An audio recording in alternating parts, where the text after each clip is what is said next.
आदि गुरु भगवान श्री शंकराचार्य जी के चरणों में प्रणाम। परम पूज्य परम आदरणीय ब्रह्म स्वरूप स्वामी श्री प्रेमपुरी जी महाराज के चरणों में प्रणाम।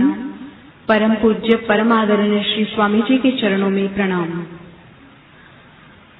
ओम शन्नो मित्रः शं वरुणः शन्नो भवत्वर्यमा शन्न इन्द्रो बृहस्पतिः शन्नो विष्णुरुक्रमः।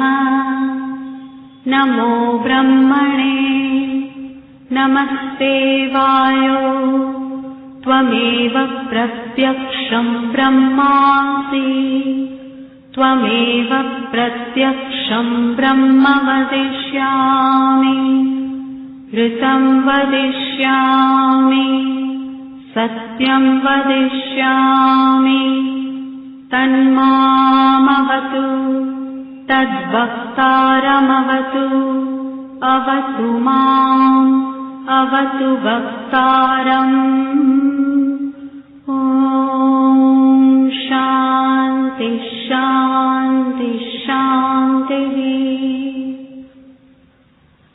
ॐ भद्रं कर्णेभिः शृणुयाम देवाः भद्रं पश्येमाक्षभिर्यजत्राः स्थिरैरङ्गैस्तुष्टुवागुंसस्तनूभिः व्यशेम देवहितं यदायुः।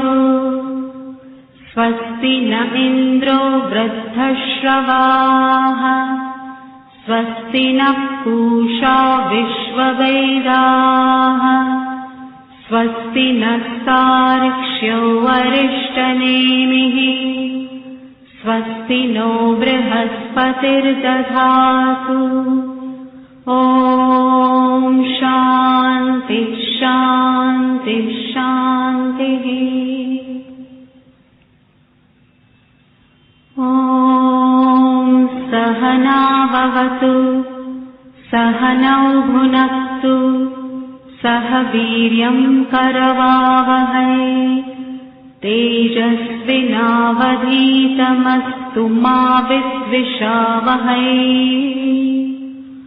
ॐ शान्ति शान्ति शान्तिः।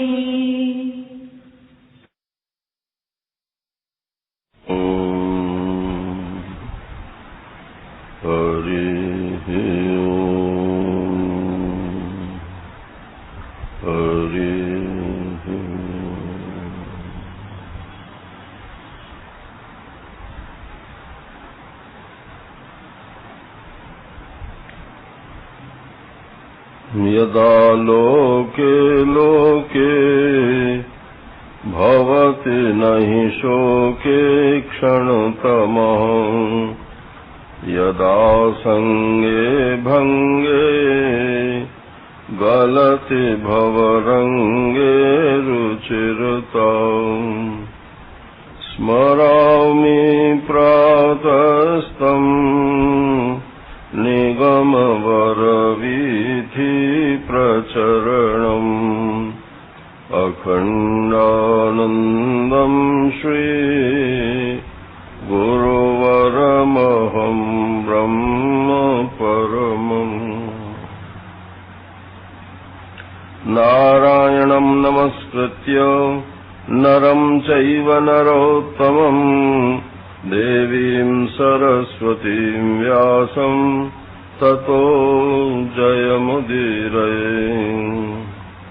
शङ्करं शङ्कराचार्यं केशवं बादरायणं सूत्रभाष्यकृतौ वन्दे भगवन्तौ पुनः पुनः। ईश्वरो गुरुरात्मेति मूर्तिभेदविभागिने व्योमवत् व्याप्तदेहाय दक्षिणामूर्तये नमः।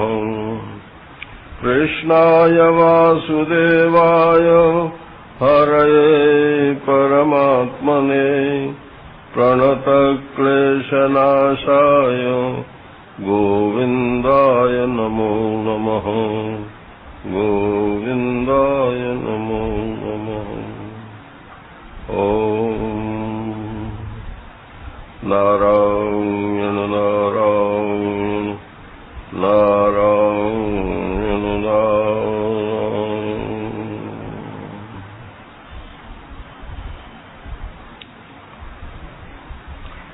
श्लोक संख्या 23। शक्नोति हैव यः सोढुम् प्राक्शरीरविमोक्षणात् कामक्रोधोद्भवम् वेगम् स युक्तः स सुखी नरः। योऽन्तः सुखोऽन्तरारामस्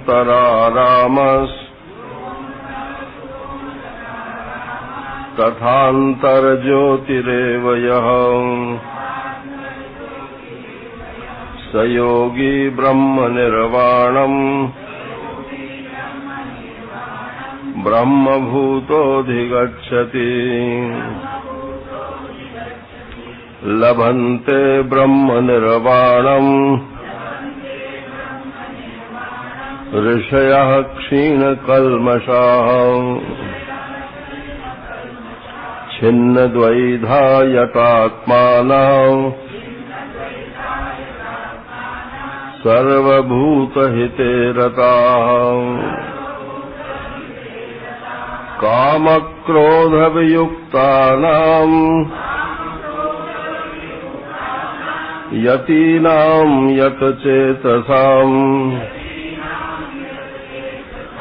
अभितो ब्रह्मनिर्वाणम् वर्तते विदितात्मनाम्। स्पर्शान् कृत्वा बहिर्बाह्यान् चक्षुश्चैवान्तरे भ्रुवो प्राणापानौ समौ कृत्वा नासाभ्यन्तरचारिणौ यतेन्द्रियमनोबुद्धिर्मुनिर्मोक्षपरायणः विगतेच्छाभयक्रोधो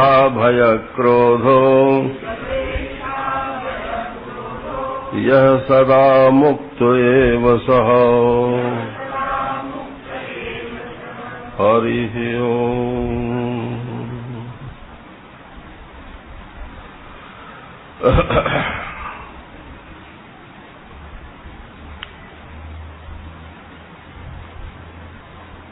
एक होता है ब्रह्म का ज्ञान और एक होता है आत्मा के ब्रह्म स्वरूप का ज्ञान।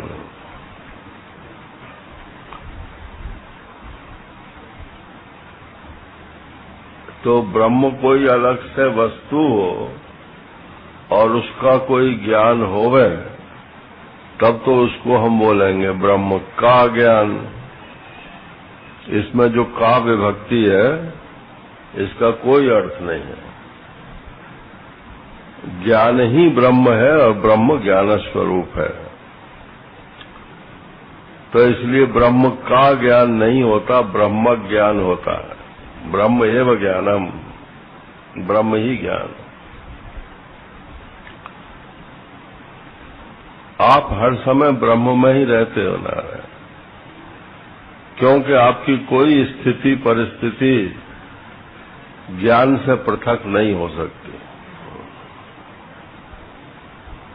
आपको कोई घटना हो जाए, किसी मतलब संसार में हो जाए, आपके शरीर में हो जाए, घर में हो जाए और आपको उसका पता ना चले तो वो घटना हुई। तो ये पता चलना ही तो होना है और कुछ नहीं है ना। तो ये पता चलना माने ज्ञान। जिस चीज का जो हमारे ज्ञान में नहीं आता उसकी कोई सत्ता ही नहीं है।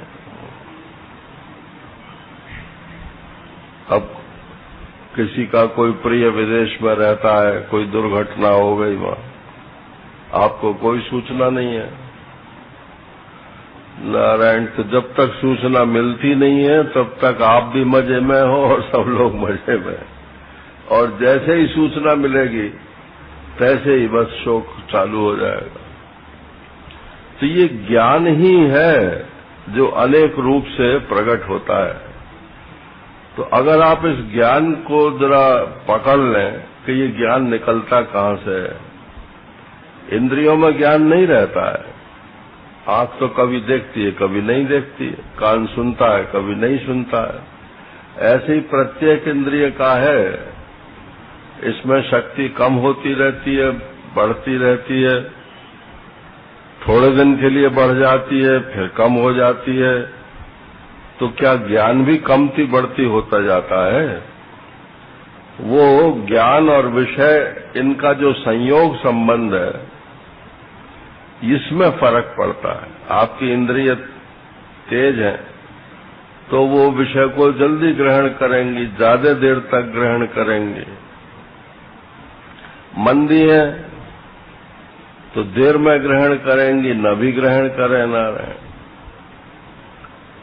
लेकिन एक नॉर्मल आदमी की बात करें तो नॉर्मल आदमी में जो इंद्रियों में ज्ञान होता है वो कहां से आता है? ये इंद्रियों का ज्ञान नहीं है, ये आत्मा का ही ज्ञान है। कैसे आता है इसको भी ख्याल कर देना चाहिए। देखो, सूर्य का प्रकाश पड़ रहा है। अब यहां मान लो एक दर्पण रख दें आप, तो उस दर्पण के कारण ये प्रकाश की किरण यूं आएगी और जिस एंगल पे इससे टकराएगी फिर उसी एंगल से जो है वापस जाएगी और जाके दीवार पे उसका अक्ष बन जाएगा।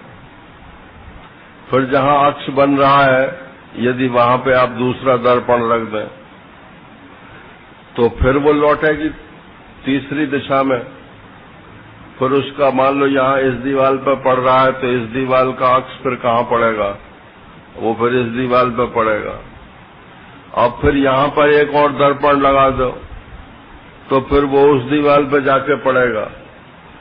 तो जितने दर्पण आप लगाते जाओगे उतने ही अक्ष बनते चले जाएंगे, और पहला अक्ष जो होगा वो अधिक चमचमाता होगा, दूसरा उससे कम होगा, तीसरा उससे कम होगा, चौथा उससे कम होगा। ये प्रिंसिपल ऑफ मल्टीपल रिफ्लेक्शन बोलते हैं इसको। तो ऐसे ही ये जो आत्मदेव हैं, ये अविद्या वृत्ति में जब ये इनका पहला प्रतिबिंबन होता है, पहला रिफ्लेक्शन होता है, तो पहले अक्ष का नाम है जीव। अब फिर वो जो जीव वाला अक्ष है उसका फिर रिफ्लेक्शन होता है किसमें? मन में। तो उसका नाम हो जाता है मन, संकल्प विकल्प कह लो। फिर उसका रिफ्लेक्शन हो जाता है। तो ये 5 जगह इसका रिफ्लेक्शन होता है, 5 ज्ञानेंद्रियों में।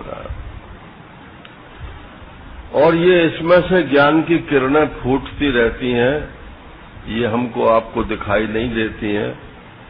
जैसे कि आजकल मोबाइल तो सबके पास रहता है, तो मोबाइल में से जैसे वो इलेक्ट्रोमैग्नेटिक वेव्स जो है चारों तरफ फैलती रहती हैं, तो वो आपको दिखती हैं क्या? तो ना दिखने पर भी सिराने रख के सोते हैं तो आपके दिमाग को तो स्ट्राइक करती रहती हैं। कल था पेपर में कि नुकसान करती हैं, अब करती हैं तो करती हैं, लेकिन लोग तो नहीं छोड़ पाते इसे। तो बोले कि ना दिखें लेकिन ये उसमें से शक्ति निकल रही है।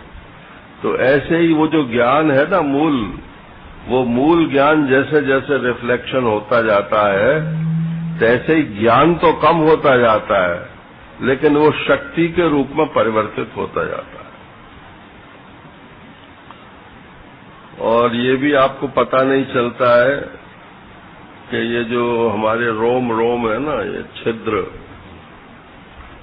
इनमें से शक्ति निकल रही है कि अरे भाई ये भी तो एक इंद्रिय है, पूरे शरीर पर मढ़ी हुई है। जो त्वक इंद्रिय है ये पूरे शरीर पर मढ़ी हुई है, सबसे बड़ी इंद्रिय तो यही है।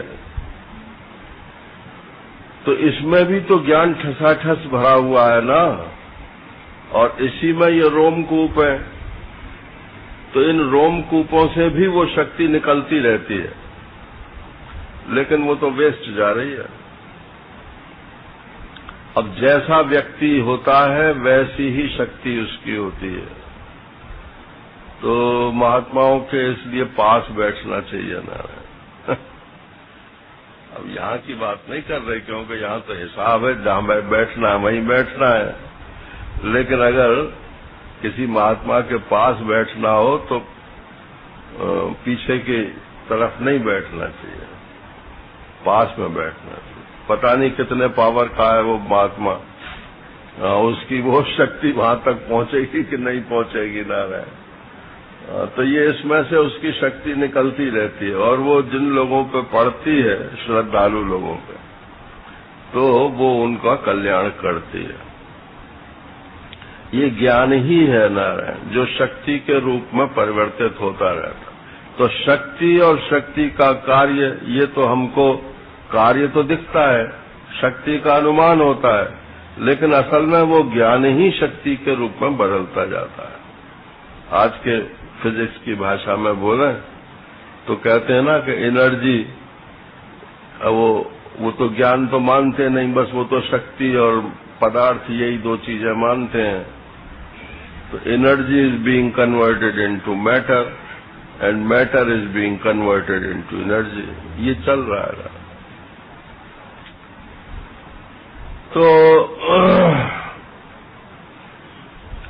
एक दफे ये जो प्रभु ने हमारे शरीर की रचना की है, इसके विज्ञान को यदि आप समझ लें तो अध्यात्म की बहुत सारी समस्याएं अपने आप हल हो जाती हैं। कोई आदमी दुखी नहीं है, और दुखी नहीं है तो फिर सुखी भी नहीं है, क्योंकि सुख तो दुख सापेक्ष है। दुख न हो दुनिया में तो किसी को सुख का भी अनुभव न हो। ये तो दुख आता है इसलिए सुख मालूम पड़ता है। अच्छा, और आनंद का अनुभव हो कि नहीं? तो आनंद का तो अनुभव होएगा आपको, क्योंकि वो आपका स्वरूप है। सुख और दुख उसके दो पहलू हैं। जैसे एक ही सिक्के के दो पहलू होते हैं, तो अगर आप चांदी को जान जाएं तो हेड भी आपका और टेल भी आपका, और चांदी को तो जाने नहीं और हेड और टेल के लिए लड़े नारायण। बोले भैया हमको तो चांदी दे दे। अब ये पुराने रुपए जो हैं पता नहीं कितने का है आजकल, उसकी कीमत बढ़ती चली जाती है। चांदी स्वरूपता है, कीमत तो सारी उसकी है। हेड और टेल तो ये सब रिफ्लेक्शन के परिणाम है। मूल में अविद्या है, फिर जीव है, फिर बुद्धि है, फिर मन है, फिर इंद्रियां हैं, फिर ये स्थूल शरीर है। मन, बुद्धि, इंद्रियां, इन सबको मिलाकर के ही प्राण बोलते हैं। उपनिषदों में जहां प्राण शब्द आता है वहां प्राण माने सांस को प्राण नहीं बोलते। ये प्राण से चलने वाली जितनी भी ये चीजें हैं, इन सब का कलेक्टेड रूप जो है वो प्राण के अर्थ में है। तो कहते हैं कि ये जो संस्पर्शजा भोगा, अब देखो स्थिति तो है ये, अब हम भोगना चाहते हैं विषयों को।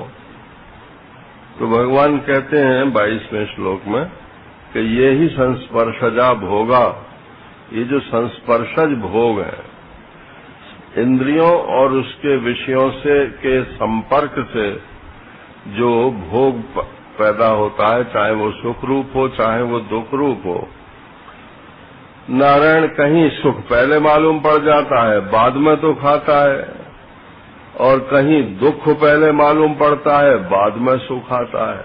ये 18वें अध्याय में भगवान ने बता दिया कि सात्विक सुख तो वो है जिसमें पहले तो दुख मालूम पड़ता है।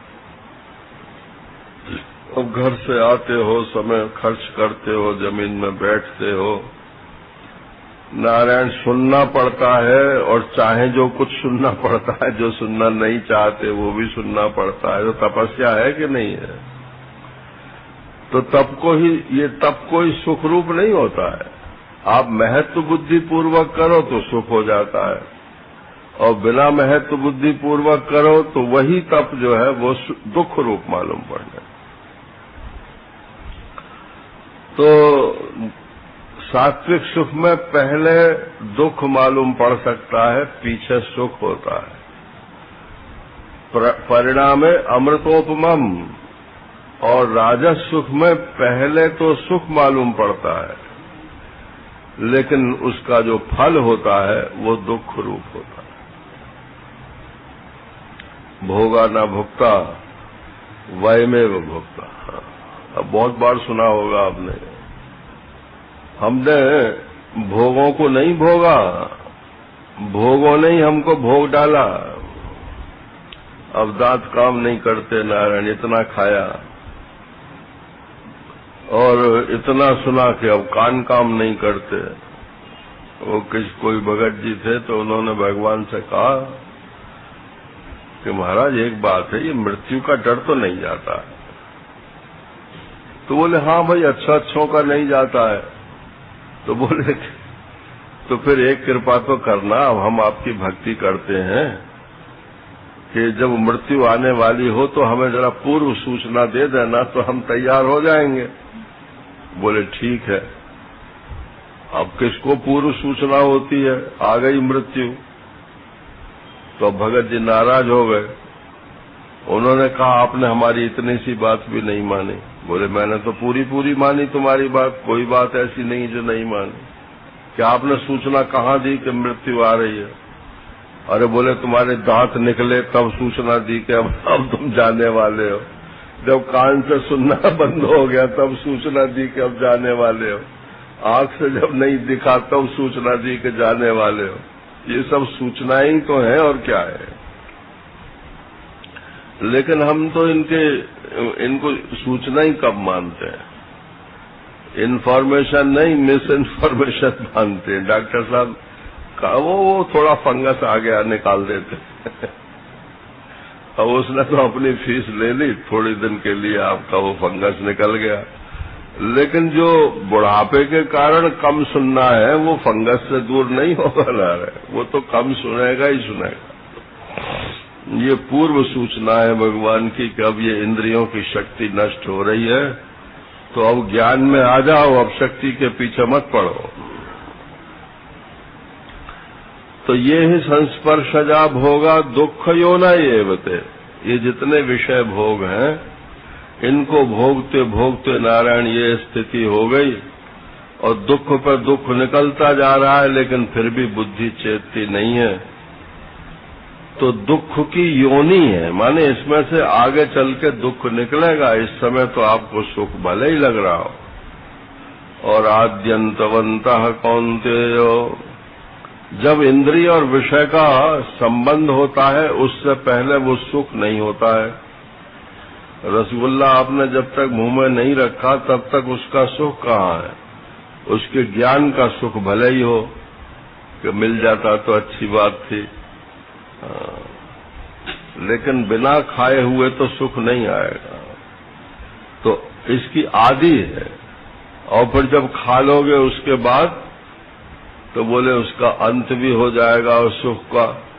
तो आद्यंतवंता, आदि और अंत वाले हैं हे कुंती पुत्रो कौन्तेयो। ये संबोधन भी जानबूझ के भगवान ने यहाँ दिया है। हम और आप कौनते हैं नारायण। कर्ण कौन था? राधे, और अर्जुन है कौनते। लेकिन महाभारत पढ़ने वाले लोग सब जानते हैं कि कर्ण भी जो है वो कुंती का ही पुत्र था, लेकिन कुंती का पुत्र होने पर भी उसको कोई कौनते नहीं कहता था। स्वयं अपने को उसने रिफ्यूज कर दिया बाद में कि ना, मैं तो राधा का ही बेटा हूं, जिसने मुझे पाला वही मेरी माँ है। मान लो कुंती ने जन्म भी दिया तो उसने तो मुझे निकाल बाहर किया।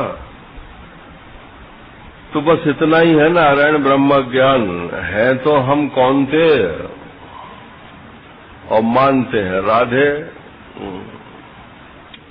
संसार हमारे शरीर का पालन पोषण कर रहा है, इसलिए हम संसार के हैं। और स्वामी राम सुखदास जी महाराज कहते हैं कि हम भगवान के हैं। हम भगवान के हैं, तो हम भगवान के हैं, ये हम का है, और भगवान हमारा है ये आप मत बोलना, वो भगवान अपने आप बोलेंगे। जब आप कह दोगे कि हम भगवान के हैं तो भगवान कहेंगे हाँ हाँ हाँ तुम हमारे हो। तुम हमारे हो माने भगवान अब आपके हैं, क्योंकि भगवान की वाणी तो मिथ्या होती नहीं है। ये जो सन्यास आदि रखा है अपने यहाँ, उसका और कोई मकसद नहीं होता है। उसका उद्देश्य सिर्फ इतना ही है कि आज से हम भगवान के हैं, संसार के नहीं हैं। बस ये जो संकल्प है इसी को सन्यास बोलते हैं। बोले कर्म तो फिर भी करना पड़ेगा, तो अभी आपने भगवान को नहीं बोला कि मैं भगवान का हूँ। अब शरणागति की तो लोग खूब चर्चा करते हैं, लेकिन शरणागति के श्लोक में जो मूल बात है उसको नहीं पकड़ते। कौन सा श्लोक है शरणागति का? सर्वधर्मान परित्यज्य मामेकम शरणम व्रज। मेरी शरण में आ जा, इसको तो सब बोलते हैं, लेकिन भगवान कहते हैं कि सर्वधर्मान परित्यज्य, पहले सब धर्मों का परित्याग करो फिर मेरी शरण में आओ। परित्यज्य माने हैविंग रिनाउंस्ड पास्ट पार्टिसिपल, माने पहले ये कंडीशन तुम्हारी सेटिस्फाइड होगी तब शरणागति होगी नारायण। अभी तो ये हमारी देख लेगा, अभी तो बेटा देखेगा, बेटी देखेगी, मालिक देखेगा, ये देखेगा, वो देखेगा। चारों तरफ हमें आश्रय दिख रहे हैं, भगवान का आश्रय कहाँ है नारायण? तो शरणागति पूर्ण तभी होती है जब केवल भगवान का आश्रय होता है। बोले अब मान लो कोई रोजाना कहते भी हैं तुमेव माता च पिता त्वमेव, आप ही हो हमारे सब कुछ नारायण, लेकिन फिर जब विषय सामने आते हैं तो फिर उनके ही हो जाते हैं, फिर भगवान भूल जाते हैं। तो बोले ऐसा क्यों होता है कि अभी बुद्ध नहीं हुए हो। न तेषु रमते बुधा, यदि बुद्ध हो जाते, बुद्धिमान हो जाते, वो जो ज्ञान है वो तुम्हारी बुद्धि में जम जाता नारायण, तो फिर विषयों के चक्कर में रमण करने की इच्छा नहीं होती।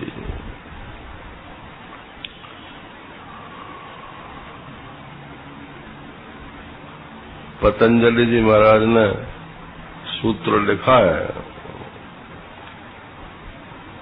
परिणाम ताप संस्कार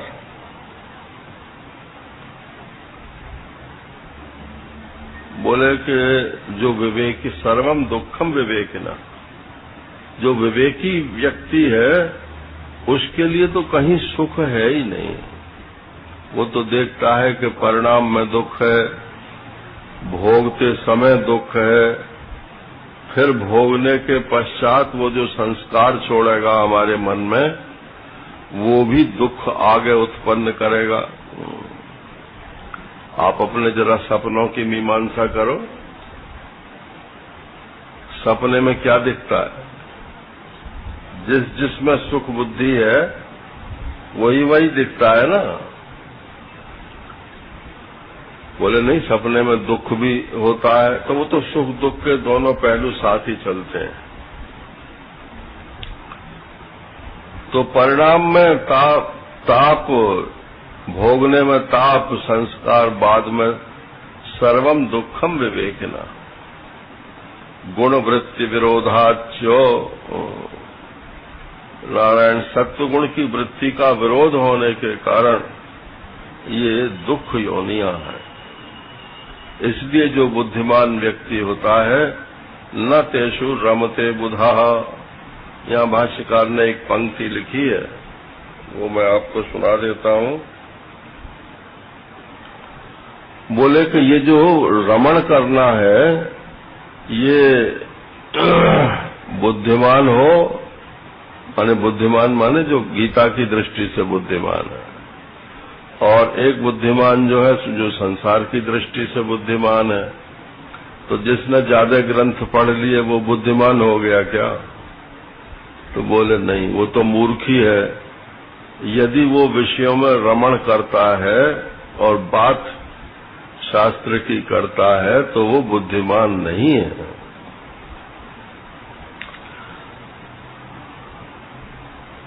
बुधा विवेकी अवगत परमार्थ तत्व अत्यंत मूढ़ानाम एव ही विषयेषु रति ही दृश्यते। जो अत्यंत मूढ़ बुद्धि है उसकी ही विषयों में रति देखी जाती है।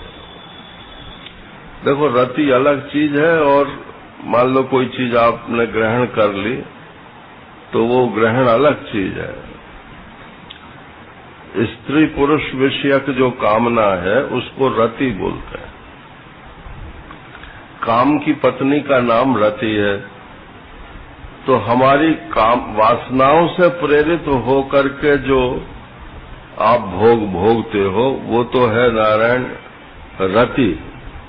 और जब ये रति निकल जाती है तो शारीरम केवलम कर्मो कुर्वन् नाप्नोति किल्बिषम्, शरीर की रक्षा के लिए जो कर्म है उनको करने से पाप नहीं लगता है। ये भगवान ने ज्ञानियों ही के लिए कहा है, कर्म सन्यासियों के लिए कहा है। अब कहते हैं कि कितनी कामनाएं हैं, जरा वर्गीकरण करो, हमारी कितनी कामना है। तो देखो, बचपन में तो कामना खिलौनों की रहती है, जड़ खिलौनों की। पहले तो बच्चे जो है जड़ खिलौनों से संतुष्ट हो जाते थे। अब बच्चे जड़ खिलौनों से संतुष्ट नहीं होते, वो फिर चाबी वाले आ गए, माने चलने फिरने वाले। अब चाबी वाले भी खत्म हो गए, अब वो इलेक्ट्रॉनिक आ रहे हैं। तो उसमें भी गति तो होती है और तो कुछ नहीं होता है।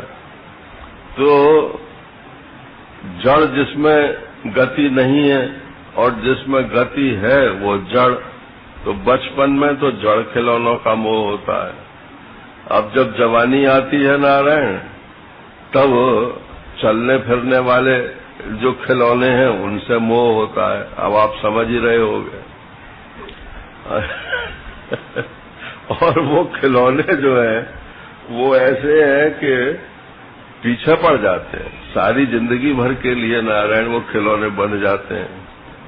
और उसमें फिर हो जाए अगर धर्म बुद्धि, तो फिर तो खैर उसका बंधन थोड़ा ढीला तो हो जाता है धर्म बुद्धि से, लेकिन धर्म पालन का सुख होता है, लेकिन पीछा फिर भी नहीं छोड़ता है। तो एक सज्जन कह रहे थे कि आजकल ये क्या नाम है, ये मोटरसाइकिल पर जो बैठते हैं ना, तो पीछे वाला व्यक्ति जो बैठता है वो आगे वाले के पकड़ लेता है। बोले मरेंगे तो दोनों संग संग मरेंगे। अकेले नहीं मरेंगे। तो यही है। अब जब एक से दो हो गए, अब सारी जिंदगी के लिए दो हो गए। तो वेद ने कहा कि ये क्या मतलब मूर्खता की बात है, पहले एक थे, बीच में दो हो गए, अब फिर एक हो सकते हो, कोई बात नहीं है।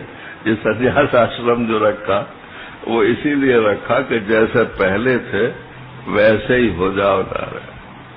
और भागवत जी में तो ये लिखा है कि मनुष्य जैसा पैदा हुआ है, यथा जात रूप धर, जैसे बच्चा पैदा होता है बस वैसे ही उसे मर जाना चाहिए, तब तो उसका संन्यास ठीक है। उस बच्चे को मालूम रहता है कि मैं कहाँ जाकर के पढ़ूंगा और क्या पहनूंगा, क्या खाऊंगा, कहाँ रहूंगा, नारायण। लेकिन सब तैयार रहते हैं और एक एक जोड़ी नहीं, 50-50 जोड़ी कपड़े लिए तैयार रहते हैं। नहलाने वाले अलग तैयार है, खिलाने वाले अलग तैयार। तो परीक्षित के लिए तो कहते हैं सब लोग कि परीक्षित की गर्भ में रक्षा की। अरे हमारे आपकी किसने रक्षा की? आज 80 वर्ष के होकर के बैठे हैं तो गर्भ से ही तो रक्षा करने वाला कोई है। गर्भ ही नष्ट हो जाता तो बाहर ही ना आते। तो जिसने परीक्षित की रक्षा की वो आपकी भी रक्षा कर रहा है। लेकिन परीक्षित तो 7 दिन में भागवत सुन के मुक्त हो गया और 7 ही दिन में सब मरते हैं, 8वें दिन तो कोई मरता नहीं है। इतवार, सोमवार, मंगल, बुध, बृहस्पति, शुक्र, शनि 7 ही दिन होते हैं ना, 7 दिन में ही सब मरते हैं। और कितनी भागवत सुन ली और कितनी भागवत सुना दी, नारायण, मुक्त तो कोई हुआ नहीं। सुखदेव जी ने एक भागवत सुनाई, खुद मुक्त थे। परीक्षित ने एक भागवत सुनी, मुक्त हो गए। हमारे आश्रम में एक थे महात्मा, तो जरा फक्कर टाइप के थे, वैसे विद्वान थे। तो अब उन्होंने कहा हमारी कोई भागवती नहीं कराता है। तो एक महात्मा को दया आ गई, उसने कहा अच्छी बात है, मैं जजमान लाऊंगा।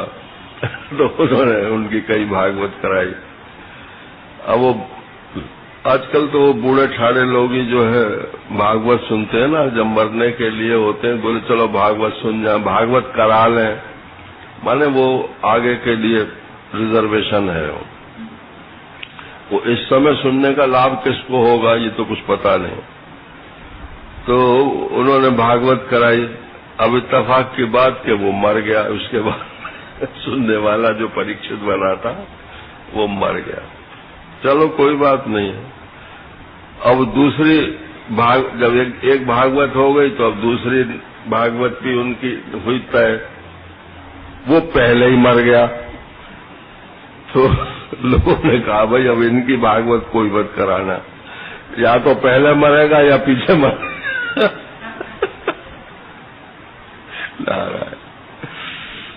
तो वो बोले कि अरे वो परीक्षित की तो मोक्ष हो गई ना भागवत सुन करके, तो हमारी भी भागवत जो सुनता है उसकी मोक्ष हो जाती है। बोले बाबा हमको ऐसी मोक्ष नहीं चाहिए, हम तो जिंदा बने रहे और भागवत सुनते रह रहे। तो ये जो क्या नाम है बात चल रही थी, ये जो अध्यात्म है किसी भी स्टेज पर हो, भगवान ने 3रे अध्याय में ये बात कही कि ज्ञानिनो नित्य वैरिणा, ये काम जो है और जो क्रोध है ये तत्व ज्ञान के मार्ग में चलने वाले के लिए अथवा जो चल चुका है उसके लिए, माने जो चलना चाहता है उसके लिए भी, और जो चल चुका है सन्यासी भी हो गए या मान लो तत्वज्ञानी हो गए, गृहस्थ में ही है, उसके लिए भी। ये काम और क्रोध जो है ज्ञानिनो नित्य वैरिणा, उनके लिए ये नित्य वैरी है। वैरी क्यों है? कि ये बुद्धि का नाश करते हैं। उस समय तो सुख देते हैं और पीछे जो है वो बुद्धि का नाश हो जाता है। देखो, क्रोध में बुद्धि ठिकाने नहीं रहती तो सब जानते हैं, पीछे पछताते भी हैं, हमको ऐसा नहीं कहना चाहिए था। लेकिन क्रोध में जो है बुद्धि ठिकाने नहीं रहती। क्रोधात् भवति सम्मोहः, सम्मोहित हो जाती है बुद्धि। हम जो कर रहे हैं बहुत ठीक कर रहे हैं। तो ये ज्ञानी के नित्य वैरी हैं। तो भगवान शंकराचार्य कहते हैं कि सर्वानर्थ प्राप्ति हेतु, उसके लिए सब अनर्थों की प्राप्ति का हेतु ये काम और क्रोध ही है, और ये अकेले नहीं रहते हैं। अभी मैं आपसे पूछूं तो आप फौरन दोहरा दोगे, बोलो काम क्रोध, आगे लोभ मोह मद मात्सर्य, छह याद है ना। तो बोले परंतु इनमें जो कार्य कारण का भाव है वो ध्यान में रखना चाहिए। जहां काम होगा, काम माने इच्छा, वो चाहे किसी भी प्रकार की इच्छा हो, तो जहां काम होगा जब वो पूरी नहीं होगी तो क्रोध जरूर आएगा। और ये तो एक ही सिक्के के दो पहलू हैं। कभी काम होता है, कभी क्रोध होता है। काम एष क्रोध एष रजोगुण समुद्भवः, इनसे रजोगुण उत्पन्न भी होता है और ये स्वयं रजोगुण से उत्पन्न होते हैं। चलो, लोभ क्या है फिर? तो काम तो मूल में बैठा हुआ है ना, और उसकी पूर्ति का साधन आज के युग में तो अर्थ ही है। तो वो वस्तु हमको मिले या पैसा मिले तो हम उस वस्तु को ले लें, तो ये लोभ हो गया। अब फिर और मिले ये लोभ हो गया। अब ये जाए नहीं तो फिर ये मोह हो गया, और फिर हम पर इतना हो गया, ये अभिमान हो गया, मद हो गया, और फिर हमारे से ये आगे क्यों बढ़ गया, नारायण, ये मात्सर्य हो गया। ये सब काम के साथ ही चिपटे हुए हैं। इसलिए भाष्यकार ने कहा कि सर्वानर्थ प्राप्ति हेतु, सब अनर्थों की प्राप्ति का हेतु ये काम और क्रोध ही है। क्रोध तो मालूम पड़ जाता है कि ये हाँ ठीक नहीं है, लेकिन काम ठीक नहीं है ये मालूम नहीं पड़ता।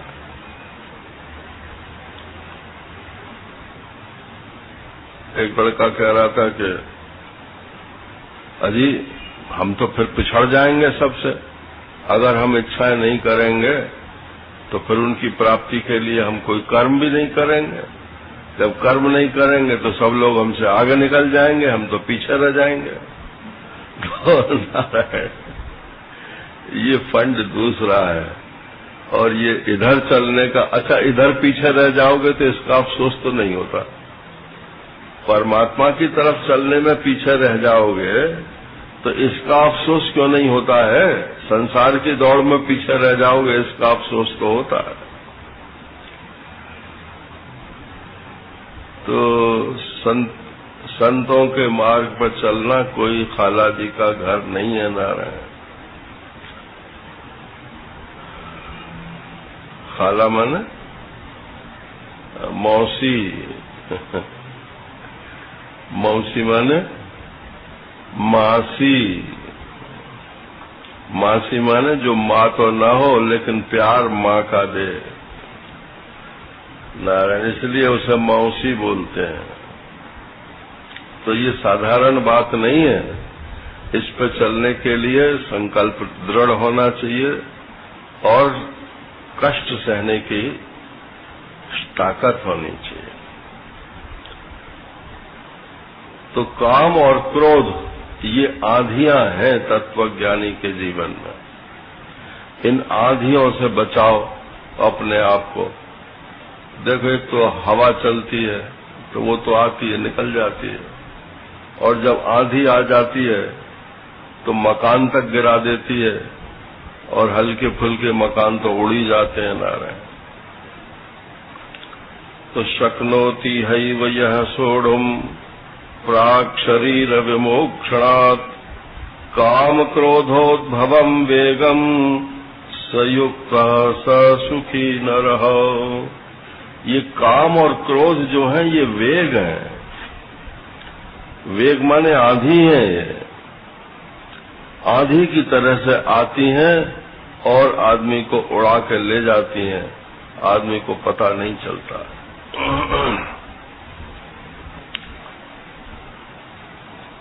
तो काम क्रोध, अच्छा ये कैसे मालूम पड़े? इंद्रियाणि प्रमाथिनी हरंती प्रसवम मना। दूसरे अध्याय में भगवान ने कहा कि ये इंद्रियों में जब वेग आता है ना तो ये मनुष्य को मथ डालती है। तो मंथन की स्टेज है, ये काम और क्रोध से उत्पन्न होता है। इसको जो सहन करने में समर्थ है, इस मंथन को, नारायण वही युक्त है और वही सुखी है।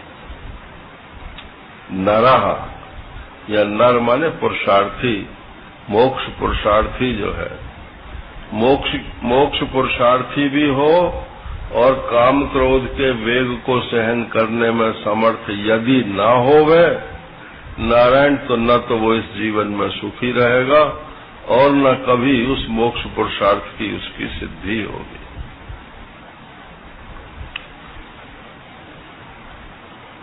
अब इसमें एक शब्द पड़ा हुआ है, प्राक शरीर विमोक्षणात्। शक्नोति माने समर्थ है, इह माने इसी जीवन में। ये किसी आगे के जीवन की बात नहीं हो रही, इसी जीवन में। जीवन एवो और एवो इस जीवन में ही, और शक्नोति एवो और समर्थ ही होना पड़ेगा उसे यदि सुखी होना चाहता। सोढ़ुम माने सहन करने में। यह माने जो कोई भी हो, स्त्री हो, पुरुष हो, मनुष्य हो, जो इसका अधिकारी है इस मार्ग का, वो यदि सहन करने में समर्थ है, किसको? काम क्रोध से उत्पन्न होने वाले वेग को। कब? प्राक शरीर विमोक्षणात्। शरीर का विमोक्ष होने से पहले, प्राक माने पहले और शरीर का विमोक्ष होने से पहले। पहले भाष्यकार का अर्थ बता देता हूं मैं। वो भगवान भाष्यकार कहते हैं कि इसका भरोसा मत करना कि अब हम काम जित हो गए, अब हम क्रोध जित हो गए। नारायण तो बोले अब चाहे जहां रमण करें। प्राक शरीर विमोक्षणात्। शरीर जब तक मर न जाए तब तक इसका कोई भरोसा नहीं। वो महाराज श्री सुनाते थे कि काशी में कोई वेश्या थी, तो एक महात्मा उधर से निकलते थे तो उनकी हंसी उड़ाती थी कि इन्होंने तो अपनी सारी जिंदगी बेकार कर दी। तो वो कहते, बाबा जी मेरे प्रश्न का उत्तर देकर जाओ। तो बोले क्या प्रश्न है तेरा? बाबा तो नीचे ही क्यों देख रहे हैं, शक्ल की तरफ तो देख नहीं रहे। बोले क्या प्रश्न है तेरा? बोले प्रश्न ये है कि क्या आपने काम को जीत लिया?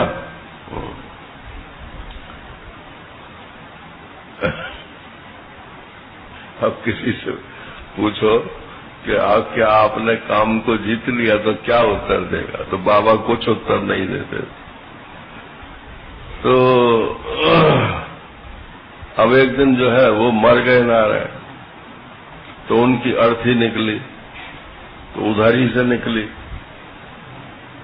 तो ऐसी प्रसिद्धि है वहां काशी में कि वो, उसने वेश्या ने पूछा ये कौन मर गया? पूछते ही हैं। बोले अमुक महात्मा जो थे वो, उनका शरीर पूरा हो। तो बोले मेरे प्रश्न का उत्तर दिए बिना ही चले गए? तो वो अर्थी पैसे नारायण महात्मा बैठ गए हाँ। तो बोले नहीं नहीं अभी गया नहीं, तेरा उत्तर दे के ही जाऊंगा। आज मैं कह सकता हूं कि हाँ मैंने काम को जीत लिया। बोले आज क्या बात है? कि बस अब प्राण तो हमारे खत्म। जब तक शरीर में प्राण है तब तक कोई ये दावा नहीं कर सकता है कि हम ऐसे काम को जीत सकते हैं। इसमें पुरुष की बात या स्त्री की बात नहीं है, दोनों के लिए एक ही बात है। ये अपोजिट सेक्स का जो आकर्षण होता है ये प्राकृतिक है, इसलिए इस प्राकृतिक आकर्षण को काबू में रखो तो ठीक है। ये जो विवाह है ये ऋषियों ने इसीलिए रखा है कि कम से कम सब्लिमेशन के द्वारा तो इससे हम मुक्त हो जाएं। अब बहुत भोग लिया, वासना समाप्त हो जानी चाहिए। लेकिन नारायण बुड्ढे बुड्ढे लोग भी जो हैं वो फिल्म मैगजीन देख देख के ही अपने मन को संतुष्ट करते रहते हैं। काम के रूप अनेक होते हैं, तो इनका कोई भरोसा नहीं करना चाहिए। और काम आएगा तो क्रोध भी आ ही जाएगा, वो भी दूर नहीं है। तो यहां लिखते हैं कि इसलिए इसकी अवधि प्राक शरीर विमोक्षणात्, जब तक शरीर का विमोक्ष न हो जाए उससे पहले पहले काम को जीत लो। और जब जाओ तब इस संतोष के साथ जाओ कि हाँ अब हम सुरक्षित हैं। हमारे महाराज जी ने थोड़ा इसका अर्थ जो है वो कहा कि भाई ये तो बहुत लंबी अवधि है और पता भी नहीं किसी का कब मृत्यु होगी। जब ये आंधी है तो आंधी के घुसने शरीर में घुसेंगी भी, और आंधी है तो शरीर से निकलेंगी भी। तो प्राक शरीर विमोक्षणात् का अर्थ उन्होंने किया कि शरीर में आंधी आ गई, अब उस आंधी के अनुसार आप यदि व्यवहार नहीं करते हैं तो आंधी तो जाने ही के लिए आई है ना, वो कोई रुकेगी तो है नहीं।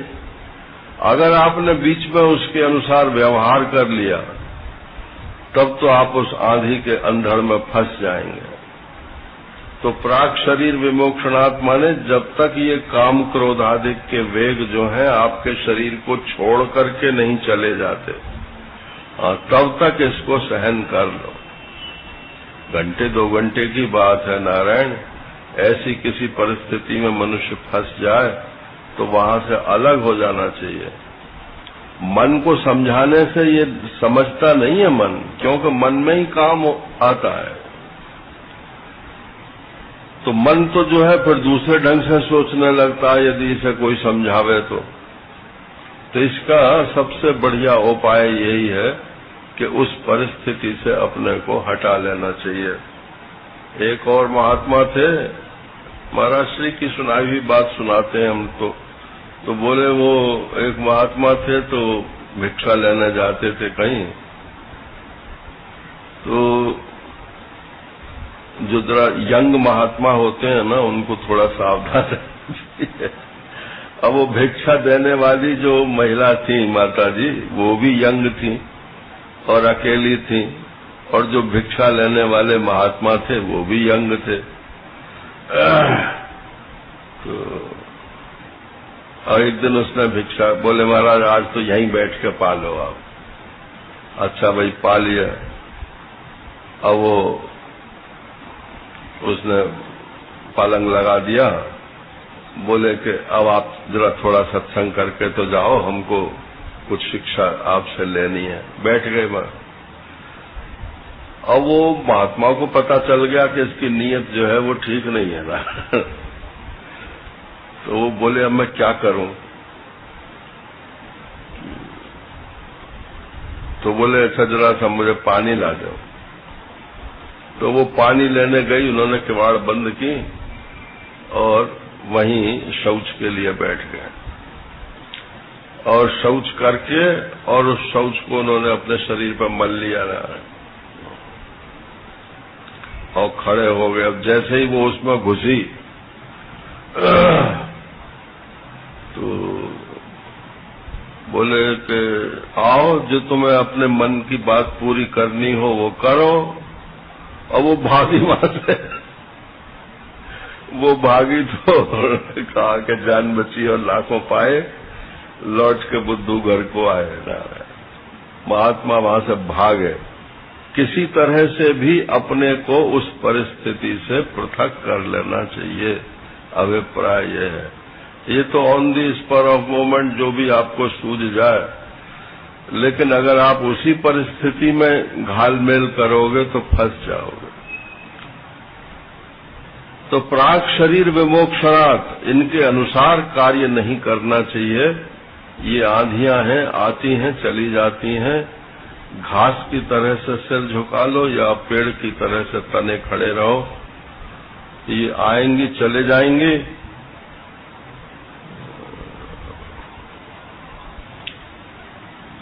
या देवी सर्वभूतेषु मातृरूपेण संस्थिता, नमस्तस्यै नमस्तस्यै नमस्तस्यै नमो नमः।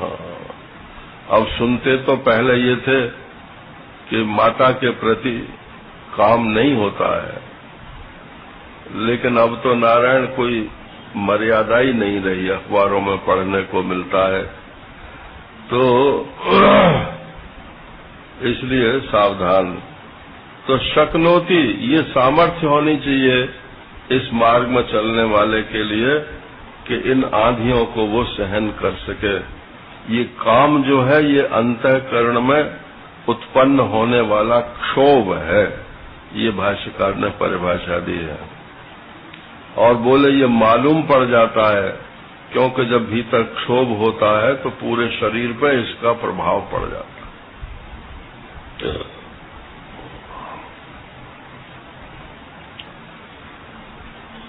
योऽन्तः सुखो अन्तरारामस्तथान्तर ज्योतिरेव यः स योगी ब्रह्म निर्वाणम् ब्रह्म भूतोऽधिगच्छति। अब फिर लौट जाते हैं वहीं पर। तत्व ज्ञान हो गया है तो, और होने ही वाला है तो, ये मैंने ही और लगा दिया। होने वाला है ये तो अभी थोड़ी दूर है, होने ही वाला है, करीब करीब अब आ चुका है, उसके लिए है नारायण। और जिसको हो गया है उसके लिए है। योऽन्तः सुखः, उसका सुख कहाँ है? अंतः का मतलब भीतर है, उसका सुख अपने भीतर है। तो अपने भीतर कहाँ है? तो अपने भीतर माने आत्मा में। मैं ही सुख स्वरूप हूँ। बाहर के सुख की अपेक्षा न रखते हुए जो भीतर सुख का अनुभव करना है वो अंतः सुख है। और अंतरारामः, और आत्मा में ही रमण करना, क्रीड़ा करना। ये उपनिषद में भी आता है, मुंडक उपनिषद में, आत्मक्रीड़ा आत्मरति आत्मक्रीड़ा आत्ममिथुना। ये महापुरुष जो है वो अपने में ही रति रखता है, अपने में ही क्रीड़ा करता है। जैसे दो खिलौनों के साथ खेल करके हम संतुष्ट होते हैं, ऐसे ही आत्म संबंधी विचारों से हम संतुष्ट होते हैं। आत्मरति ही तो आत्मा रामः, आत्मा में ही उसका खेल होता है।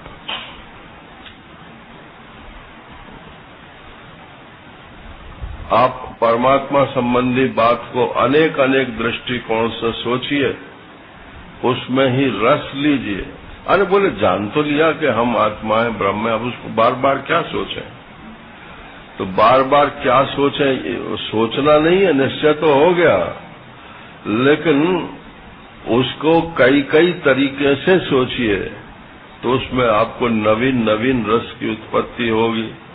महाराज श्री कहते थे जिस दिन हमको कोई नई प्रक्रिया नहीं सूझती है उस दिन लगता है कि आज का दिन बेकार हो गया।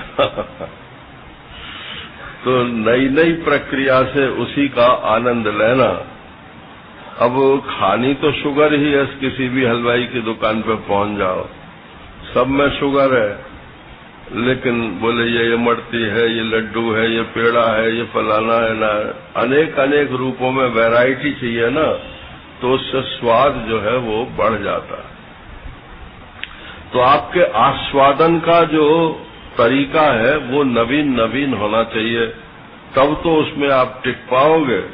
नहीं तो वो मोनोटोनस एक रस जो होता है, ये कहने में अच्छा है एक रस, लेकिन मन को एक रसता पसंद नहीं है, मन को वैरायटी पसंद है। इसलिए कभी आप उपनिषद पढ़ो, कभी गीता पढ़ो, कभी महाभारत पढ़ो, कभी रामायण पढ़ो, नारायण, अब हो गई वैरायटी, है तो सब में एक ही बात, योग वासिष्ठ पढ़ो, लेकिन एक ही दिशा की चीजें जब आप पढ़ते हैं तो वैरायटी भी हो जाती है, देखने सोचने के दृष्टिकोण भी बदलते रहते हैं और आपको नवीन नवीन रस की उत्पत्ति होती है। और भगवान ने अगर आपको प्रतिभा दी है स्वतंत्र चिंतन की, तो आप अपने आप भी नवीन नवीन ढंग से सोच सकते हैं। लेकिन जब तक आप काम धंधों में फंसे हुए हो तब तक ये बात नहीं हो सकती ना। तथांतर ज्योतिरेव यह, और उसकी ज्योति माने जो उसकी क्या बोलते हैं इसको, जो जहाजों को रास्ता दिखाता है, लाइट जो, हाँ, तो समुद्र में जो लाइट हाउस, हाँ लाइट हाउस, तो वो लाइट हाउस जो है, हाँ, तो ये लाइट हाउस जो है आपका कहाँ है नारायण? बोले किताब संग में लिए फिरते हैं, बोले जब हमारी जरूरत पड़ेगी तो हम किताब पढ़ लेंगे। तो ये पोथी का ज्ञान नहीं है, कम से कम 150 श्लोक एक जगह लिख लो और उनका रोजाना पाठ करो, थोड़े दिन में वो याद हो जाएंगे। और स्वतंत्र आप कहीं भी बैठो और गुनगुनाओ और उन पर चिंतन करो। तथांतर ज्योति रेव, आपकी ज्योति लाइट हाउस जो है वो भीतर ही होना चाहिए, वहीं से प्रकाश मिलेगा। Be a torch unto yourself, ये महात्मा बुद्ध की पंक्ति बहुत उद्धृत की जाती है कि अपने प्रकाश स्तंभ आप स्वयं बनिए। तो आप स्वयं बनिए माने वो आत्मदेव में ही सारा ज्ञान है, पोथी में ज्ञान नहीं होता। और गुरु भी आप कब तक साथ में रहोगे उनके, वो तो आपको एक सोचने का ढंग प्रदान कर देते हैं। बस यदि वो आपको गुर उनका पता चल गया तो फिर आप भी गुरु की श्रेणी में आ जाओगे। महाराज श्री कहते थे कि जो चेला बना के रखे वो गुरु नहीं है नारायण, जो चेला को गुरु बना दे वो ही गुरु है। तो आप में गुरुत्व आना चाहिए। हमने पूछा महाराज श्री से कि आपको बाबा में क्या बात मिली कि जो आपने उनको गुरु स्वीकार कर लिया, क्योंकि बाबा तो किसी को शिष्य स्वीकार करते नहीं थे। देखो, हाँ, उड़िया बाबा जी महाराज का कोई शिष्य नहीं, न उन्होंने किसी को दीक्षा दी, न उन्होंने किसी को मंत्र दिया, न किसी को सन्यासी बनाया। वो तो ब्रह्म जैसा होता है, एक मेवाद्वितीयम। तो बोले बस यही बात उनकी सबसे बढ़िया बनी, ब्रह्म जैसा है वैसा ही जिसका जीवन है, यही उनकी बात सबसे बढ़िया थी। मैंने कहा आपको तत्व ज्ञान तो घर में ही हो गया था, फिर बाबा से आपको क्या मिला? तो बोले हमको बाबा से गुरुत्व मिला। हमको घर में ज्ञान भगवान कृष्ण ने करा दिया था, लेकिन भगवान कृष्ण में हमारी श्रद्धा होने के कारण वो श्रद्धा मूलक ज्ञान था। आप कह रहे हो तो ठीक है, और फिर आप वहां से टस से मस नहीं हो सकते और आप दूसरों को भी वहीं पहुंचा सकते हैं। तो बोले कि ये गुरुत्व हमको उनसे मिला। तो तथांतर ज्योतिरेव यह, वो आत्मज्ञान जो है वो आपको गुरु बना देता है नारायण। स योगी ब्रह्म निर्वाणम। अब वो जो योगी है, यहाँ योगी का मतलब कोई कर्मयोगी मत लगा लेना। तो वो योगी कौन सा है कि जिसको पहले ब्रह्म योगी कहा था, कौन से श्लोक में था, 21वें में, स ब्रह्म योग युक्त आत्मा। तो जिसको ब्रह्म योगी कहा था वही योगी है। तो ये क्या होगा कि ब्रह्मभूत हो जाएगा। ब्रह्मभूतः सन और ब्रह्म निर्वाणम अधिगच्छति। तो ब्रह्मभूत हो जाएगा माने इसी जीवन में जीवन मुक्ति हो जाएगी उसकी, और फिर ब्रह्म निर्वाण को प्राप्त हो जाएगा माने जब ये शरीर बुझेगा तो ब्रह्म रूप होकर के वो जिंदा रहेगा। महाराज श्री इस समय है कि नहीं है? अब लोग जो जरा ज्यादा श्रद्धालु होते हैं ना, तो कहते हाँ है कि कहाँ है कि हमने सपने में देखा, हमने वहां देखा, हमने वहां देखा। तो वो तो भाई आपके मन की भगवान है। वो तो इस समय ब्रह्म रूप से सबके हृदय में विराजमान है प्रभु, सबके हृदय में विराजमान। और अब उनकी शक्ति अनंत है। पहले तो एक शरीर की शक्ति से ही काम करते थे, अब उनकी शक्ति अनंत है। इसलिए आप चाहो तो अभी भी तत्व ज्ञान हो सकता है। जितने पुराने महात्मा हैं वो सब ब्रह्म रूप में अभी विराजमान। इसीलिए उन सब के लिए क्या बोलते हैं? ब्रह्मलीन। तो ब्रह्मलीन का मतलब कोई उनकी आइडेंटिटी ब्रह्म में बची रहती है ऐसा कुछ नहीं है। अब जो ब्रह्म की आइडेंटिटी है वही उनकी आइडेंटिटी है। आपका आत्मा ब्रह्म है नारायण, तो इसलिए आप अपने को उनसे कभी अलग मत समझो। सयोगी ब्रह्म निर्वाणम ब्रह्म भूतोधिगच्छति।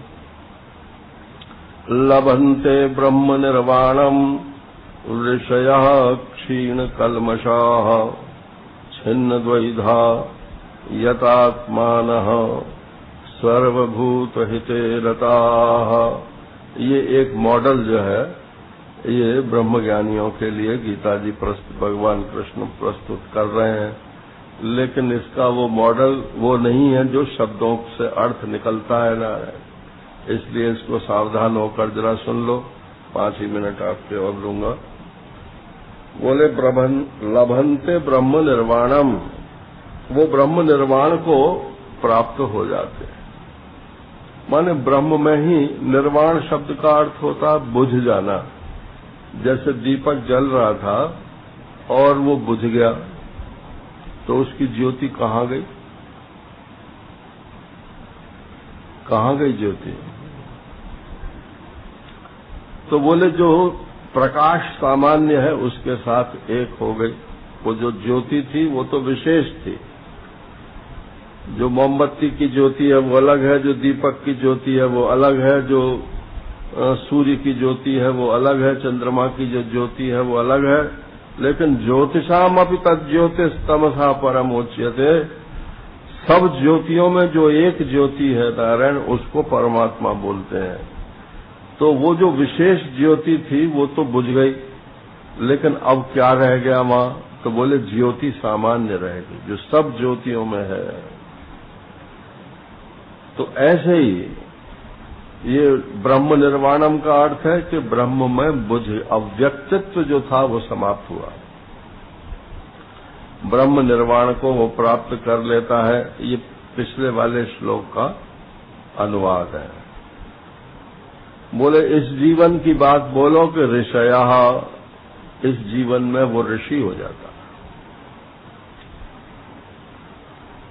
महाराज जी एक दफा बोले, मेरा नाम लेके बोले कि वो तुमको ऋषित्व का अनुभव हुआ? मैं का नहीं हुआ। बोले हो सकता है, परंतु क्या?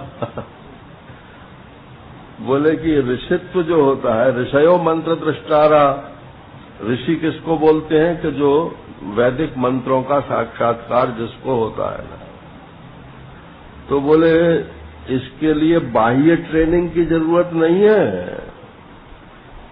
ये तो सुनाई पड़ेगा, दिखाई पड़ेगा, परंतु कब, जब तुम्हारा मन उस अत्यंत सूक्ष्म अवस्था में पहुंच जाएगा जिसमें ये सब होता है।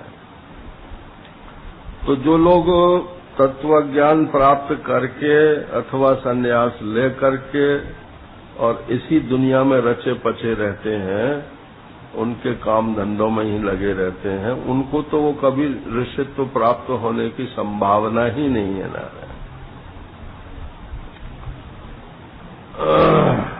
ऋषित्व में अंतःकरण की जो सूक्ष्म चित्त जो होता है ना, चित्त, तो चित्त में एक तो कैसे लिखोगे, चित्त डबलता है ना उसमें, तो एक तो ताहलंत है और एक पूराता है।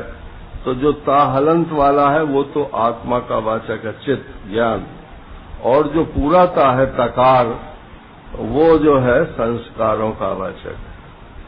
तो इस जीवन के जो संस्कार पड़े हुए हैं, वो संस्कार जब तक धूमिल नहीं होते हैं और उनका जब तक उदात्तीकरण भी नहीं होता है, तब तक वो जो संपूर्ण सृष्टि में फैले हुए संस्कार हैं, उनको आप आकर्षित नहीं कर सकते, वो आपके चित्त में नहीं आ सकता। तो ऋषया सूक्ष्म वस्तु के ग्रहण करने योग्य जिसका अंतःकरण हो गया है, उसको ऋषि बोलते हैं। और क्षीण कल्मषाः, ये उसका बाह्य लक्षण है। कल्मष माने पाप, न पाप आचरण होता है, न पाप वासना होती है, न पाप वृत्ति होती है, न पापाभिमान होता है। और इसमें पुण्य भी लगा लेना चाहिए। पाप और पुण्य एक ही कक्षा की चीजें हैं, दोनों ही कल्मष हैं ये। तो ये क्षीण कल्मषा पहले भी आया था, ज्ञान निर्धूत कल्मषा, ज्ञान से जिनका कल्मष निर्धूत हो गए हैं, तो वो ही बात समझनी चाहिए। और छिन्न द्वैधा, और द्वैधा माने संशय, जहां दो बातें आपस में टकराती हों वहीं द्वैधा है। महाराज जी बोलते थे ये द्वैधा जो है ये संस्कृत का ही शब्द है। हाँ, बोले जो डाउट है ना, डाउट अंग्रेजी में, तो डाउट जो है ये द्वैत है। तो जहां भी द्वैत होगा, तो बी तो साइलेंट है ना भाई, तो बोले ये द्वैत का ही डाउट है।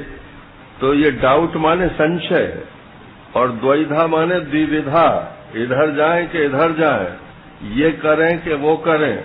हाँ वो तो ठीक है, मगर मैं थोड़ा थोड़ा तो जीव भी हूं ना, और थोड़ा थोड़ा ब्रह्म भी हूं। हाँ, बोले हाँ, व्यवहार में तो तुम जीव हो और परमार्थ में तुम ब्रह्म हो। नारायण, जब तक ये परमार्थ और व्यवहार का भेद जो है बुद्धि में बना रहता है, तब तक आप कुछ भी नहीं पहुंचे हो ना। ये किताबी ज्ञान है, ये तत्व ज्ञान की बात नहीं है कि त्रिसत्तावाद है कि द्विसत्तावाद है, ये तो वाद है। उड़िया बाबा जी से कहा ना कि बाबा आप तो द्वैतवादी हो ना। अरे बोले काहे, किसने कह दिया, हम तो अद्वैत हैं, हम अद्वैतवादी नहीं है। वाद तो एक पक्ष होता है। तो छिन्न द्वैधा, किसी भी प्रकार का संशय नहीं है मैं थोड़ा सा ब्रह्म हूं कि थोड़ा सा जीव हूं, कि मुझे ये कर्तव्य है कि ये कर्तव्य है। नारायण में कहीं ऐसा ना हो मैंने वो किसी की नाक काट दी थी तो फिर मुझे नरक जाना पड़ेगा कि नहीं जाना। अपने को कर्ता मानते जाते हैं, भोक्ता मानते जाते हैं, और ब्रह्म भी जानते जाते हैं, मानते जाते हैं। ये सब द्वैधा जो है, जितने भी डाउट्स हैं, ये सब उसके निकल जाते हैं। और यतात्मानः, और अपने शरीर, मन, बुद्धि, इन सब के ऊपर उसका कंट्रोल रहता है। संयतेन्द्रियः, और सर्वभूत हिते रताः, इसका बहुत मिसयूज होता है ना। सर्वभूत हिते रता माने सब भूतों के हित में लगे रहते हैं। तो अस्पताल खोलो, स्कूल खोलो, आश्रम बनाओ, ये करो वो करो, तो बोले सब भूतों का हित हो रहा। हाँ ठीक है, एक संस्था है, उसने अपना मोटो यही बना रखा है, सर्वभूत हिते रता। ये गीता में 2 जगह आता है, एक यहाँ आता है और एक 12वें अध्याय में आता है। तो शंकरानंद जी महाराज ने, और शंकराचार्य अलग है, शंकरानंद जी अलग है, तो शंकरानंद जी ने और मधुसूदन जी ने नारायण कहा कि सर्वभूत हिते रता का ये अर्थ नहीं है, वरना तो यहाँ कर्म संन्यास के प्रसंग में ये बात छूसने की भगवान को कोई जरूरत ही नहीं थी। बोले सब भूतों का हित जो है, परम हित माने प्रिय, सबके प्रिय, सबके हितकारी, तो सबका हित जिसके हो, सबका हित इसी में है कि वो अपने आप को जान जाए, सबका हित इसी में है कि परमात्मा को पहचान जाए, सबका हित इसी में है कि जो विनाशी है उसमें रमण न करें। नारायण उनको और रमण करने की सुविधा प्रदान कर देना, ये हित नहीं है। तो इस प्रकार से जो आत्मा ही सबका हित है, उस आत्मा में ही जो रमण करते रहते हैं, रता आत्मरतया इत्यर्थः, आत्मरति में ही वो मग्न रहते हैं। इस प्रकार से ये 5 बातें जिनको होती हैं, नंबर 1 ऋषि, नंबर 2 क्षीणकल्मषा, नंबर 3 छिन्न द्वैधा, नंबर 4 यतात्मानः, नंबर 5 सर्वभूत हिते रता। ये 5 बातें जिनकी होती हैं उन्हीं को विदेह मोक्ष होती है, नारायण, और किसी की विदेह मोक्ष नहीं होती है। हरि ओम पूर्णमदः पूर्णमिदम् पूर्णात् पूर्णमुदच्यते पूर्णस्य पूर्णमादाय पूर्णमेवावशिष्यते।